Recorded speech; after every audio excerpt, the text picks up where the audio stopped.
नमस्ते, कुमार जोशी रेस्टोरेंट में मैं आपका स्वागत कर रहा हूं मेरे एक नए वीडियो के साथ। मिथुन लग्न जेमिनी एसेंडेंट के लिए जनवरी महीना 2019 कैसा रहेगा। देखिए, शब्द इस्तेमाल कर रहा हूं मैं लग्न का, मिथुन लग्न जेमिनी एसेंडेंट। अभी एसेंडेंट क्या है, आपके बर्थ चार्ट को उठाइएगा, उसमें देखिएगा बहुत अलग अलग तरह की कुंडलियां हैं। लग्न कुंडली, चंद्र कुंडली, नवमांश कुंडली, त्रिशांश कुंडली, होरा कुंडली, बहुत सारी अलग अलग कुंडलियां हैं। षष्ठी मांश, ऐसा अलग अलग कुंडलियां हैं। उसमें से लग्न कुंडली में ये पहला घर है, उसमें क्या आंकड़ा लिखा है वो देखिएगा। ये नॉर्थ इंडियन स्टाइल की चार्ट है, साउथ इंडियन स्टाइल अलग होती है। ये एसेंडेंट लिखा होगा लग्न,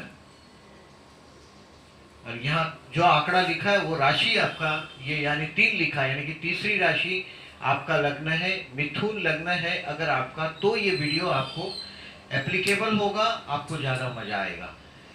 ये वेरी फर्स्ट थिंग। ये अगर देखते हैं आप, आपका लग्नेश देखिए। लग्नेश, पहली बात है कि सबसे पहला लग्न को देखना पड़ता है मंथली प्रेडिक्शंस के लिए। वेरी फर्स्ट थिंग, लग्न सबसे ज्यादा सेंसिटिव पार्ट है। लग्न में कोई ग्रह नहीं है, लग्न को कौन देख रहा है ये ज्यादा जरूरी है। लग्नेश कहाँ है ये देखने हैं। तो लग्नेश आपका बुध है, लॉर्ड आपका बुध है, जो आपकी कुंडली को ड्राइव करता है, मेन वो प्लेनेट बुध है। और बुध आपका 1 जनवरी से 19 जनवरी 7th हाउस में है, यानी कि अपने पति या पत्नी के स्थान में है, स्पाउस के स्थान में।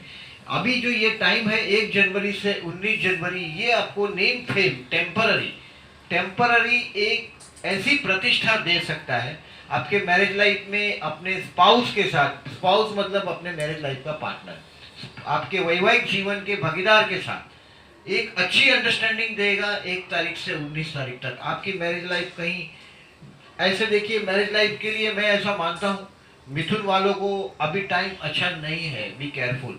तो ये महीने का अगर आप मेरा वीडियो देख रहे हैं और अगर मिथुन लग्न है तो अपने स्पाउस को 1 जनवरी से 19 जनवरी में संभालिएगा, ताकि आपका बॉन्डिंग मजबूत कीजिएगा। आने वाला 2019 में वो ट्रबल ना करे, अदरवाइज वो 19 में ट्रबल करेगा, बिकॉज 7th हाउस में ऑलरेडी शनि है। ये शनि आपका किसी भी कुंडली में 7th हाउस का शनि मैरिज लाइफ में नहीं होना चाहिए। वो मैरिज लाइफ में गड़बड़ घोटाला करता है, मतलब एक जबरदस्ती सर पे रखा और जबरदस्ती कोई ढो रहा है, वैसी ये टाइप की मैरिज लाइफ शनि दे सकता है। सप्तमेश भी 6 में है गुरु, मैरिज लाइफ बहुत प्रॉब्लम में आ सकती है। Gemini should be very careful. 1 जनवरी से 19 जनवरी अपनी मैरिज लाइफ की बॉन्डिंग मजबूत करिए, टेक द एडवांटेज। 20 जनवरी से 6 फरवरी आगे का टाइम है, जो आप बुध आपके अष्टम स्थान में जाएगा, यानी कि आपके स्पाउस का परिवार, ये आपका परिवार है, ये आपके मैरिज लाइफ का पार्टनर है, उसका परिवार है, तो वहां जाएगा। यानी कि कोई रहस्यमय स्थान है ये 8th हाउस, वहां जाएगा। यू शुड बी 20 से 6 फरवरी में आपको आपके हेल्थ के लिए केयरफुल रहना है। टेंशन आने वाला है, अपने पत्नी या पति के परिवार में कोई फंक्शन होगा, वहां आप इनवाइट किए जाएंगे, मगर यहाँ याद रखिएगा जहां भी आपको लगता है ये टेंशन का माहौल तो रहेगा ही आपके लिए। 20 जनवरी से 6 फरवरी नंबर 1। 12 जनवरी से 10 फरवरी बुध भी अस्त हो रहा है। बुध अस्त होते ही मतलब बुध अस्त होता है, यानी कि दिखना बंद हो जाएगा, आसमान में रिकॉग्नाइज होता है वो जब भी। ये अर्ली मॉर्निंग या इवनिंग के वक्त ही दिखाई देता है, सनसेट के बाद या आगे होगा तो पहले दिखाई देता है, तो वो सनसेट तो सूर्योदय के पहले दिखाई देगा। तो बुध का ये वो लॉजिकल समझिए इसको। 12 जनवरी से 10 फरवरी बुध अस्त है, यानी कि आपको आपके जो भी काम करने हैं ये 12 जनवरी के पहले कर देना चाहिए, नहीं तो 12 जनवरी से 10 फरवरी आपके लाइफ का स्पीड टूटेगा। ये और एक इंपॉर्टेंट चीज, बराबर है। सबसे बढ़िया चीज है ये महीने में मैं समझता हूं तो लग्नेश का सप्तम में जाना, यानी कि सप्तम स्थान में ऑलरेडी सूर्य शनि है, मैरिज लाइफ में एक तनाव करके रखा है।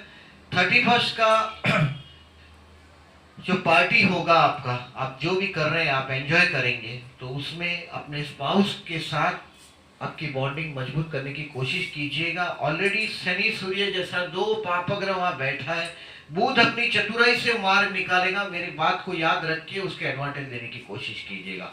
अभी आप इस चार्ट को, आसमान की पोजीशन को देखने की कोशिश करेंगे तो 2nd हाउस में राहु है, सेकेंड हाउस में राहु है, यानी कि परिवार से, कुटुंब के लोगों से, कुटुंब के आपके फैमिली के लोगों से, आपके वाणी से, देखिए आपकी जबान से जो होने वाला प्रॉब्लम है वो, उसके लिए ये राहु सेकेंड हाउस में कुछ भी प्रॉब्लम कर सकता है।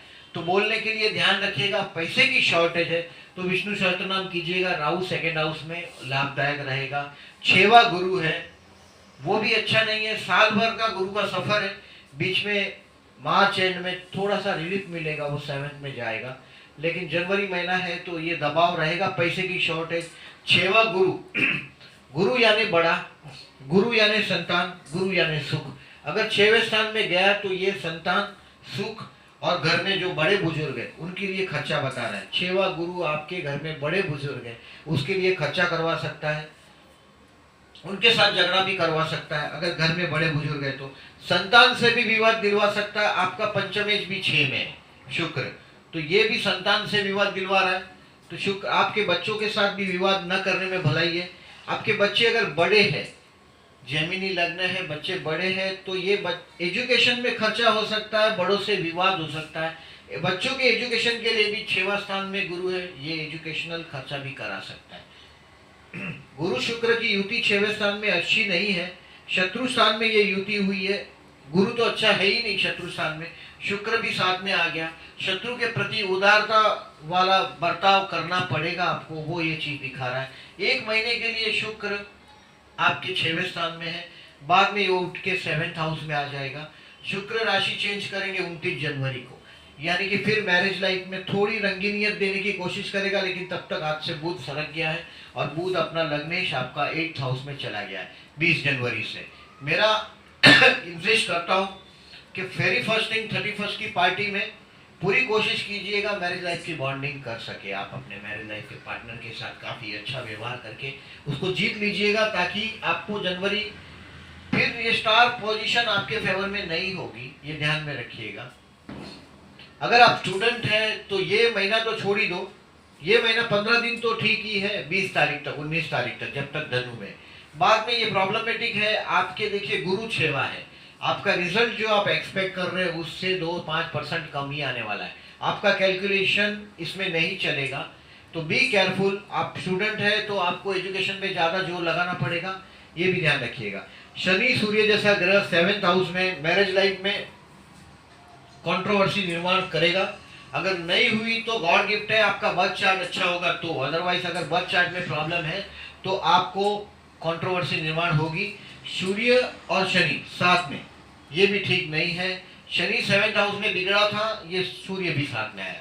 20 तारीख तक 19 तारीख तक तो बाजी संभाल लेगा, लग्नेश है वहां पर, लेकिन जैसा ही 20 तारीख आ जाएगा लग्नेश के हाथ से बाजी सरकेगी।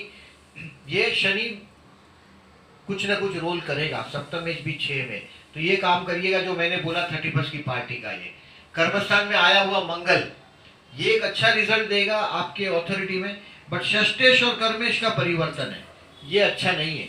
आपके कर्मस्थान में शत्रु के साथ काम करना पड़ेगा और शत्रु आप पर हावी हो सकते हैं। Lord of the 6 and 10 interchange, शत्रु का आप पर रूलिंग हो सकता है, यानी कि आपको अगर जो आप जॉब में है तो केयरफुल रहिएगा। जब तक मंगल आपके कर्मस्थान में, मंगल गुरु का परिवर्तन है 23 दिसंबर से 5 फरवरी तक मंगल आपके कर्मस्थान में ही है और वो गुरु के साथ परिवर्तन बना रहा है। आप जॉब करते हैं तो बहुत केयरफुली रहिएगा 23 दिसंबर से 5 फरवरी में। देखिए कर्मस्थान पे गुरु की एस्पेक्ट है, ये मानकर आप चलते हैं परिवर्तन का योग बेनिफिट मिला, लेकिन इसका यही मतलब है कि कर्मेश और षष्टेश का मतलब होता है कि या तो लोन लेके काम करना पड़ेगा आपको, आप कोई एक्सपेक्ट कर रहे हैं लोन को, तो ये लोन सैंक्शन हो सकती है इस टाइम में, क्योंकि लॉ कर्मेश 6 में गया है, षष्टेश कर्मस्थान में, यानी कि मांगना तो आ ही गया। 6वां गुरु मंगवाता है इंसान को, किसी भी कुंडली में अगर बर्थ चार्ट में भी अगर गुरु 6वां देख लो तो मांगना पड़ता है। पैसे की जीवन भर शॉर्टेज रहती है, आपको 1 साल की शॉर्टेज ये गुरु बता रहा है फाइनेंशियल, ध्यान में रखिएगा। और ये राहु केतु अष्टम स्थान में जब भी होते हैं तो पाइल्स जैसी बीमारी या गुप्त अंग का प्रॉब्लम जब भी होता है वो प्रॉब्लम दे सकता है 8th हाउस का केतु। तो ऐसी अगर भी कोई बीमारी है आपको तो you should be very careful. Stone जैसी बीमारी है, पाइल्स है, ये सब राहु केतु की देन है, 8th हाउस में से पास होता हुआ, तो इसके लिए केयरफुल रहिएगा। मैं आपको बोल चुका हूं 12 जनवरी से 10 फरवरी बुध अस्त है, तो 12 जनवरी के पहले आपका जनवरी महीने का जो खेल है वो आप फिनिश कर सकते हो तो बहुत अच्छा है, अदरवाइज ये प्रॉब्लम हो सकता है। 5 जनवरी को सूर्य ग्रहण है, 5 जनवरी को सूर्य ग्रहण है, और इस महीने में चंद्र ग्रहण भी है 21 जनवरी को। चंद्र ग्रहण और सूर्य ग्रहण के दिन अच्छे नहीं है। शनि सूर्य की युति 2 जनवरी को हो रही है, यानी कि आपके 7th हाउस में शनि सूर्य की युति, और ये भी अच्छी नहीं है, ध्यान रखिएगा स्पाउस के लिए जो मैंने बोला है वो।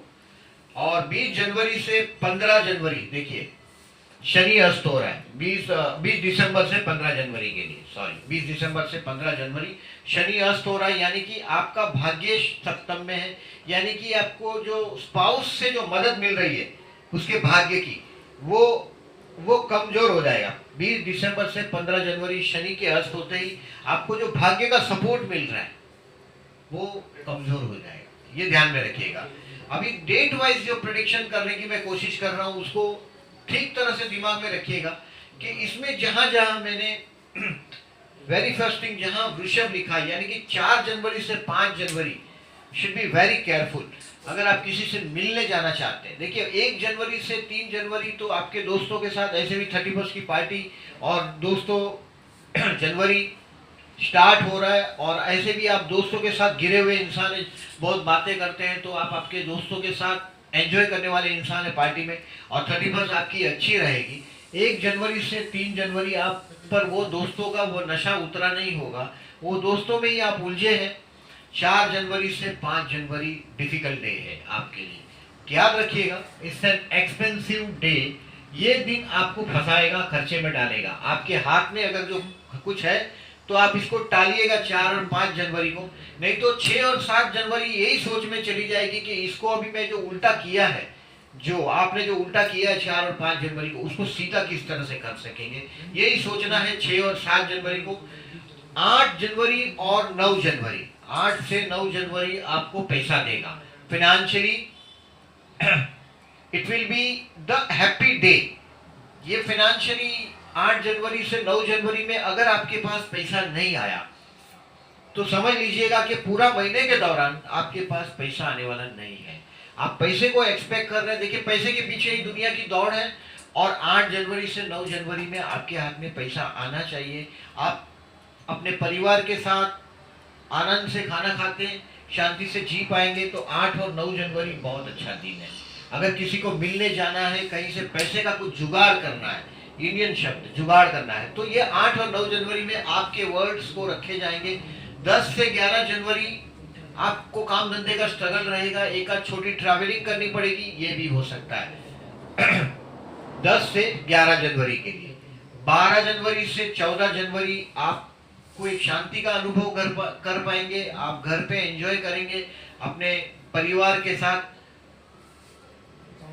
12 से 14, 12, 13 और 14, 15 और 16 जनवरी को आपको कोई नई आइडिया आएगी आपके दिमाग में, कोई ऐसी नई आइडिया पर आप सोचेंगे, और ये हो सकता है ये दिन 15 और 16 जनवरी आपके बच्चे के लिए है, ये नई आइडिया देगी। अगर आप अनमैरिड हैं तो हो सकता है कि कोई लड़की वड़की का चक्कर हो, लेकिन 15 और 16 जनवरी ओनली वन डे, ये आपके जो कोई अगर जो आपका कुछ चक्कर है तो उसके साथ की अंडरस्टैंडिंग के लिए 15 और 16 जनवरी बहुत अच्छे दिन रहेंगे। नई आइडिया के लिए अगर आप क्रिएटर्स हैं तो नई आइडिया आप दे पाएंगे अपनी 15 और 16 जनवरी में। 17 और 18 जनवरी इट्स एन एक्सपेंसिव डे, ये झगड़ा झगड़ी का दिन है, खर्च होगा, कर्ज होगा, खिटपिट होगी। आप अगर अपने काम धंधे के लिए किसी से लोन मांगते हैं तो ठीक है, बाकी अदरवाइज 17 और 18 जनवरी को टालना चाहिए। 19 और 20 जनवरी आप छा जाएंगे, आपके काम अच्छे रहेंगे, क्योंकि मैं धनु राशि में इफेक्ट देख रहा हूं। 21 और 22 जनवरी अगेन आप टेंशन में होंगे, 21 और 22 जनवरी आप टेंशन में होंगे। 23 और 24 जनवरी आपके लिए लकी दिन साबित होंगे, it will be a lucky day. आपको 23 और 24 जनवरी के जाते ही आपके समझ में आएगा कि lucky day sorry lucky day किसको बोलते हैं ये आपके समझ में आ जाएगा। आपके हर काम में इजीली आप आगे बढ़ पाएंगे। हो सकता है कोई एक आध रिलीजियस टूर हो जाए, कोई आध्यात्मिक यात्रा हो जाए, आपकी कुंडली पर डिपेंड है। अगर जो आपकी कुंडली अच्छी होगी तो एक आध फॉरेन ट्रिप भी 23 से 24 जनवरी में आपको मिल सकेगी। 25 से 26 जनवरी में आपके बिगड़े काम बनने वाले हैं। आपको आपकी ऑफिशियली आप नौकरी करते हैं तो आपके काम में तकलीफ नहीं होगी, जॉब करते हैं तो जॉब में तकलीफ नहीं, बिजनेस करते हैं तो बिजनेस में आपके ऑर्डर्स आप कंफर्म कर पाएंगे, कोई टेंशन नहीं आएगा दिन के दौरान। 27 से 28 जनवरी भी बहुत अच्छी रहेगी, आपके हाथ में बहुत बड़े फिगर्स आएंगे। अगेन दोस्तों के साथ कुछ एंजॉयमेंट कर पाएंगे, एक पार्टी हो जाए, जो पार्टी आप 1 जनवरी से 3 जनवरी में जो दोस्तों के साथ का जो माहौल है 31 को रिकलेक्ट करने वाला माहौल, वो 27 और 28 जनवरी में वो माहौल आपके पास आके आपको छुएगा। 29 और 30 जनवरी कुछ ना कुछ गलती करेंगे, आप खर्चे में रहेंगे। और ये वो किटपिट वाला दिन अगेन आया है जो 4 और 5 जनवरी को था।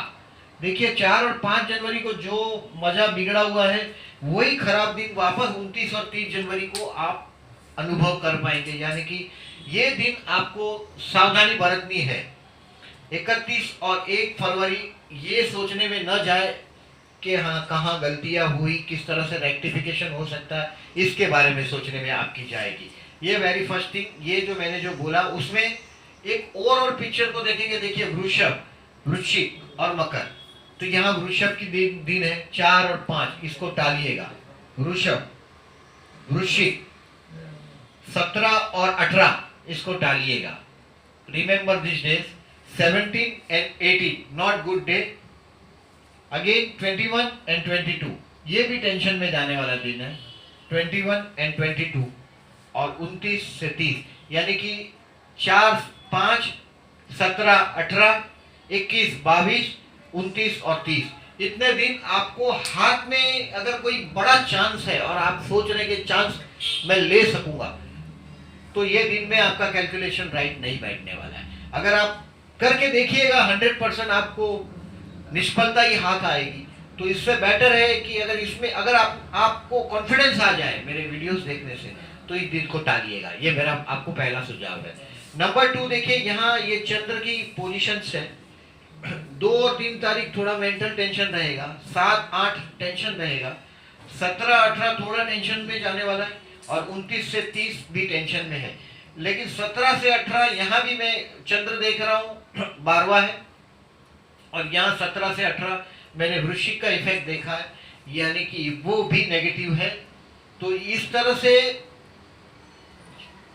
महीने का जो मिला जुला जो पोजीशन है, इसमें आपको मैंने और एक सुझाव जो दिया है, 12 जनवरी के पहले अपने काम को समेटने की कोशिश करिए आप, और 1 जनवरी से 19 जनवरी तक आपके स्पाउस के साथ का बॉन्डिंग मजबूत कीजिए, ताकि आने वाला 2019 में आपका स्पाउस आपको संभाल लेगा। अभी ऐसा रहेगा ये जनवरी महीना आपका। और जो लोगों ने अभी तक मेरी चैनल को सब्सक्राइब नहीं किया, मैं रिक्वेस्ट कर रहा हूं उनको कि मेरी चैनल को प्लीज सब्सक्राइब कीजिएगा, और अगर मेरा वीडियो अच्छा लगता है तो लाइक कीजिएगा और अपने फ्रेंड्स ग्रुप में फॉरवर्ड कीजिएगा। और अगर आपके कोई सुझाव है, see we are the Gemini, you have many suggestions, अगर आपके पास कोई सजेशन मेरे लिए है तो प्लीज दीजिएगा। Thank you very much for listening.